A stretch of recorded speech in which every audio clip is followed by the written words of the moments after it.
who had a company called Lucifer Publishing, to write out the philosophical underpinnings of the United Nations. She turned it into something called Lucis Trust, which still to this day exists at the United Nations as a meditation room with a big black cube in the middle and 1,000 points of light coming through the roof. And she wrote the 10 rules for the one world government, which still exists at the United Nations today. And they are, okay, take God and prayer out of education. Number 2, reduce parental authority over children. Number 3, destroy the traditional Christian family structure. Number 4, if sex is free, make abortion easy and legal. 5, make divorce easy and legal, free people of the concept of traditional marriage. 6, make homosexuality the alternative lifestyle. 7, debase art, make it run mad. 8, use media to promote and change mindset. 9, create an interfaith movement without God. And 10, get governments to make all these laws and get the churches to endorse them.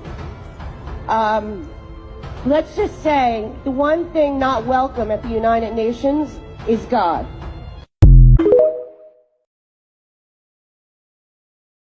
In 1962, 7 years before they faked the moon landing, Operation Dominic began. A series of 31 missiles were shot straight up into the sky to test how high humans can actually reach. They quickly figured out, not far at all. It seems that whenever they were shooting these missiles up into the sky, they were actually interacting with different layers of this plasma field or this electromagnetic phenomena, and it seems to have fluid-like properties. As it actually hits a certain portion of this force field, if you will, it begins to disperse and seek equilibrium based on the impedance of the electromagnetic layers. Why is it when we review this footage that these things are exploding? It looks like they're hitting a barrier. Testing the strength of the firmament, and they weren't able to penetrate it. What's going on there? What is this? In my opinion, I think that they were trying to find a way to possibly get out. So we study Greek history trying to understand white people. So in education, you got to study Greek history to understand Greeks and white history to understand cave people. They came from the caves. So we don't know cave civilization, cave rituals. They brick up the walls in England. You can't even go in the caves in Nottingham. They're bricked up. You go in there, it'll lock you up. So we have no access to their history. Right. But they go to our graveyards. Du rayon des archives.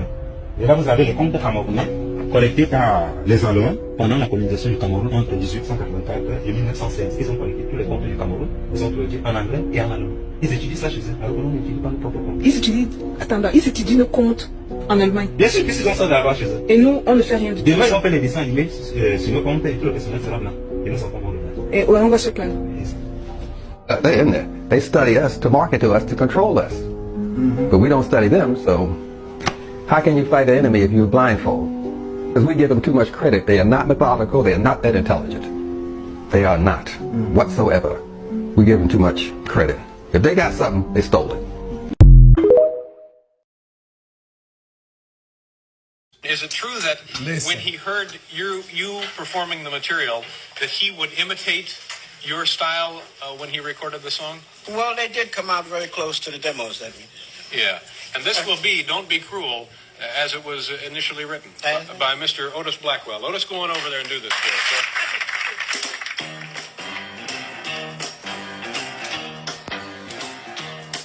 You know I can't be found, sitting home all alone. And if you can't come around, well, at least please telephone. Don't be cruel to my heart so true. How much research and study did the FBI engage in of black culture in the late 60s? A great amount. Give me an idea. From the thing is, I can. They have a file on every type of magazine that blacks read. They have a file on the music. Music, dance, theater, actors, comedians, you name it, man. And they would actually study these different... Oh, yes, definitely. What would they do with music? To understand the people, you have to understand the culture. To infiltrate, you have to understand.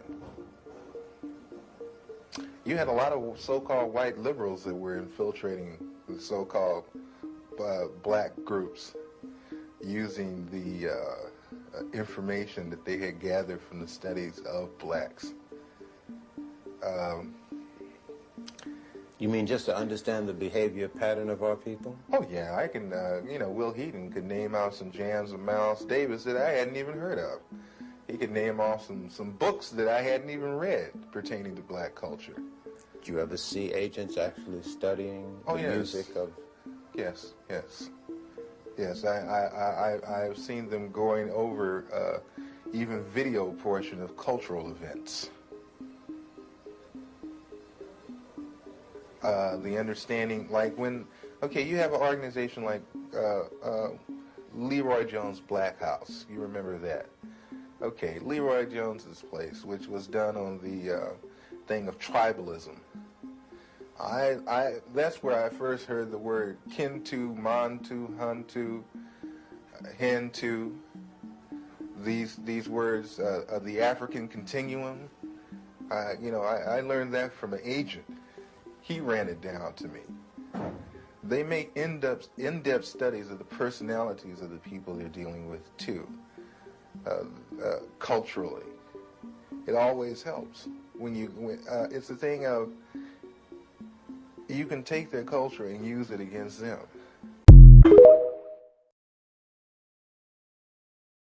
Ever wonder why you see the same stereotypes of black and brown people depicted in hip-hop music? What if I told you that some of the biggest music companies are in cahoots with private prison owners? And that the rap music we listen to is not only meant to entertain, but to verbally and visually support criminal behaviors that funnel disenfranchised people into these private prisons. Lastly, what if I told you I have proof? In 2012, CoreCivic, formerly known as Corrections Corporation of America, the biggest name in the private prison industry, contacted 48 states offering to buy their prisons. One requirement of eligibility for the deal was particularly strange: an assurance by the agency partner that the agency has sufficient inmate population to maintain a minimum 90% occupancy rate over the term of the contract. What kind of legal and ethical measures could be taken to ensure the maintenance of a 90% prison occupancy rate?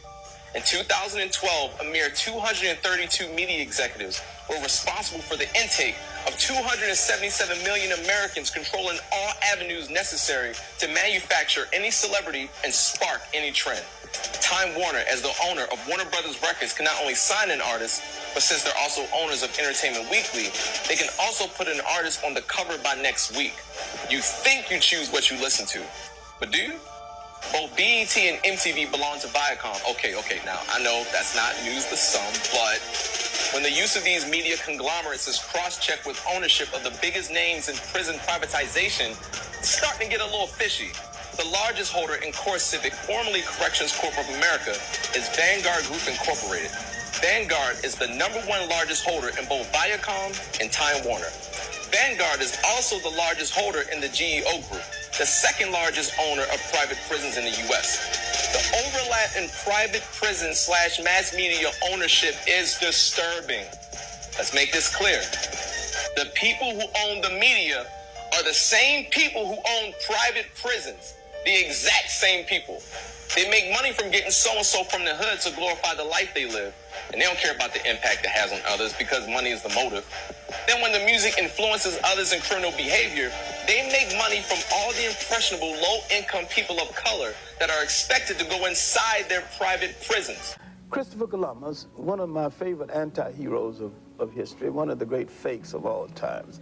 You know, a man in utter fraud who discovered absolutely nothing. But Christopher Columbus said, as man and boy, I sailed up and down the Guinea coast for 23 years. Now, mangling with African sailors, he learned that there was a world out there, and he learned how, from African sailors, how to come to the so-called New World. When he arrived in the New World, he found Africans doing business with the Indians in minute coin. Christopher Columbus knew he discovered absolutely nothing. And the whole world has made a hero out of this fake, And among the Western heroes, I don't know a bigger fake than Christopher Columbus, who welched on his debts and who enslaved the very people who had befriended him, fed his crew, cleaned his ships, showed them how to make hammocks so they can swing in the breeze other than lay on these filthy floors. That it was Christopher Columbus, after the wholesale destruction of the Indians, who suggested the enslavement of the Africans. So he went to Father Bartholomew de las Casas, who went to Rome and made it official. I think that I would like very much to discourage many third world countries in Africa, in South America, here on this continent, from participating in a celebration if that celebration is really a celebration of the European conquest of great Spanish and Portuguese victories. Do you admire Mr. Columbus? Columbus can only be admired in terms of his determination, but he was extremely dishonest person. There are concrete examples of this because he, for example, called the Caribbean the Gulf of the Ganges. He went to find India and he insisted in calling it India. That is why the natives are called Indians even to this day. He started naming places that were named by Marco Polo, and he threatened his men. He sent his notary, Fernando Pires de Luna, among the ships and made every man sign a document that he was off the continent of Asia. And he threatened his men, if they were officers, if they were later to say they hadn't come to Asia, they would be fined 500 maravedis. And if they were common sailors, they would be given 100 lashes and have their tongues cut out. This came out in an enormous 3-volume piece by John Boyd Thatcher. At the beginning of this century, it was published right here in America. It was drawn from all the documents of Columbus from several European languages. This man has been canonized. He was actually arrested. The Spanish had Columbus arrested by Bobadilla on his 4th voyage. He was taken back like a black. He and his brother Bartholomew were taken back like blacks. Why? Because they found they were cheating about the discoveries, that there were some parts they were not telling the Spanish about, and that they were having things with the Portuguese. They were having deals with the Portuguese. Both he and his brother were married to Portuguese women. They were having deals with the Portuguese unknown to the Spanish. When the Spanish sent him with 6 ships, 3 to go on the normal route, 3 to come to South America, because they became aware that there was a landmass in the south. Columbus deliberately did not come off that ship when his ships landed in South America. He sent the landing party aboard and reported that South America was an island and that Cuba was the continent, so as to allow the Portuguese first to send Vespucci, his friend, into this area. That's why the Portuguese could claim Brazil, which is almost as large in territory as the United States. These things came out at his trial. Were it not for his great presence and his eloquence and the fact that some people say Isabella had a special liking for Columbus, he would have lost everything. And this issue is very serious because the last of Columbus's descendants was murdered.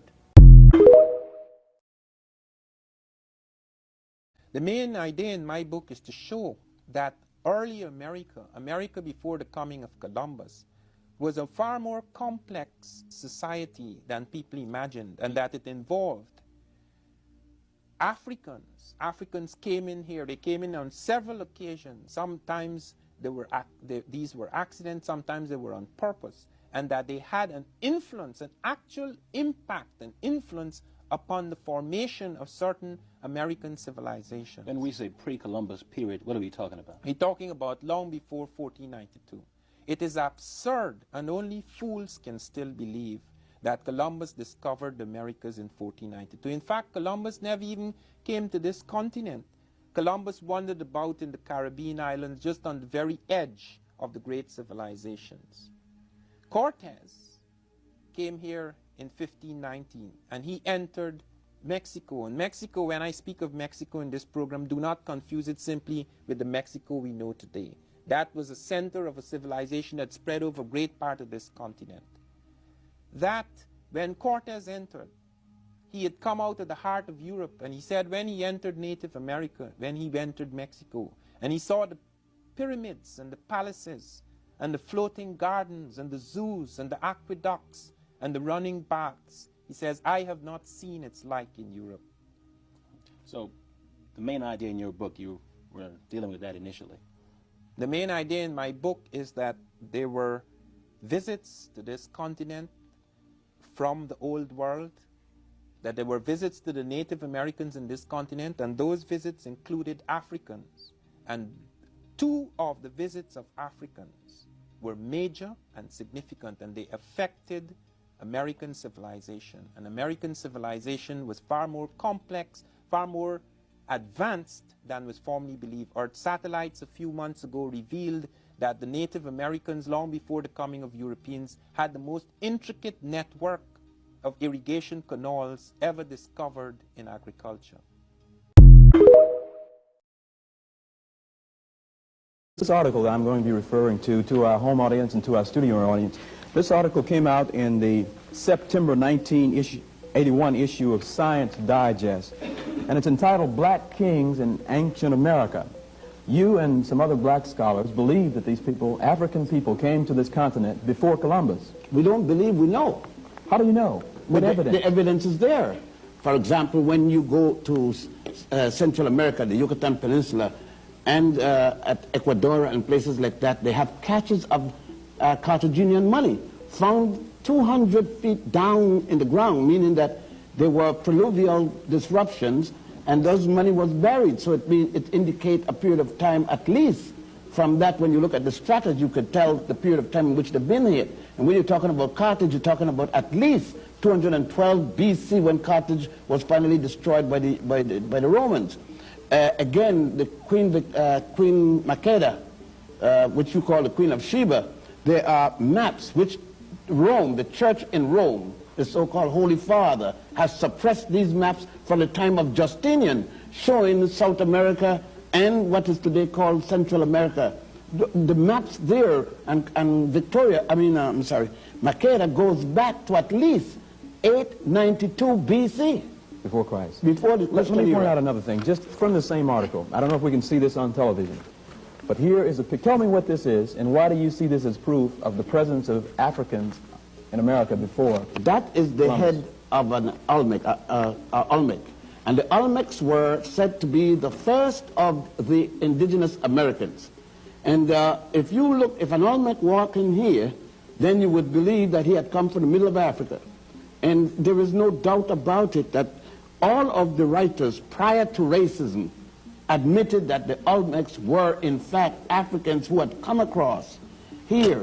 There is no doubt when Pigafetta and others, the point is that Van Sertima is writing and others, but Leo Wehner in 1938 at Harvard University wrote a 2-volume book for which he was fired about the Africans, Olmecs being Africans. And let me bounce this off of you, okay? You take the same statue. You say, you say that they're obviously black features, thick lips, broad nose. The stereotype. Okay, the stereotype. Other anthropologists say, I think Michael Cole was one of them. He says that this is not a black man.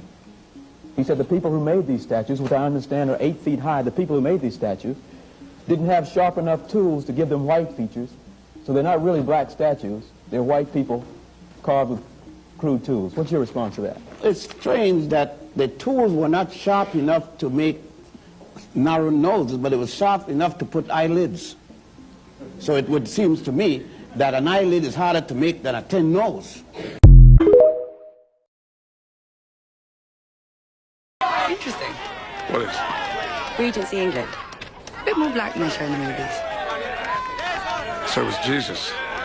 History's a whitewash. The phrase that is used is shachora, which means black. And in the same phrase, though I am black and I am beautiful, I am shechor choret. I am one of these of the people who are black or dark-skinned. In the catacombs can be found the earliest depictions of the Hebrew Israelites. Here's a picture of what is believed to be Solomon, showing the actual color of his skin. Black. Solomon was a black man. These are more images of the early Hebrew Israelites before the Renaissance. And it is obvious who these people really were. And my whole family's wiped out. Yes, sir. Yes, the Holocaust is big business because Germany so far has given the Jews, I think, at least $200 billion. So it's big business. And some of you are still getting $1,000 a month. And a lot of people don't know this. And then people don't realize who brought the slaves to America. They were Jewish ships.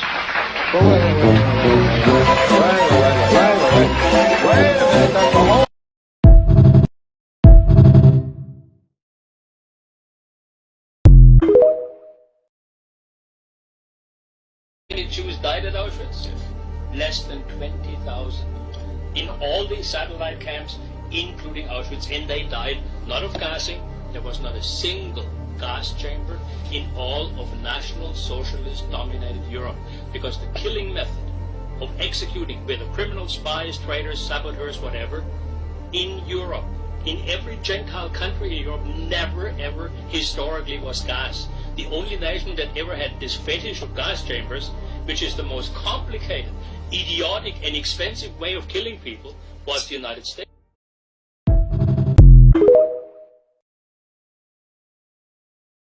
Out revealing secret negotiation between the Nazis and the Zionists in 1933, which allowed German Jews and their assets to go to Palestine. I lived in Palestine from 1933 to 1936. And we saw every week transports of German Jews coming to settle in Palestine. In the Berlin paper, Der Angriff, the publisher, Hitler's propaganda minister, Joseph Goebbels. A Nazi Visits Palestine was the title of the multi-part series. A medal was struck by Goebbels in commemoration. On one side, the swastika. On the other, the Star of David. But a group of Zionists at the same time was quietly negotiating an agreement with the Nazis to allow the immigration of German Jews and the transfer of their assets to Palestine. That deal, reported in August 1933, was the transfer agreement. Palestine, sparsely settled by Jews at the time, was radically changed as a result.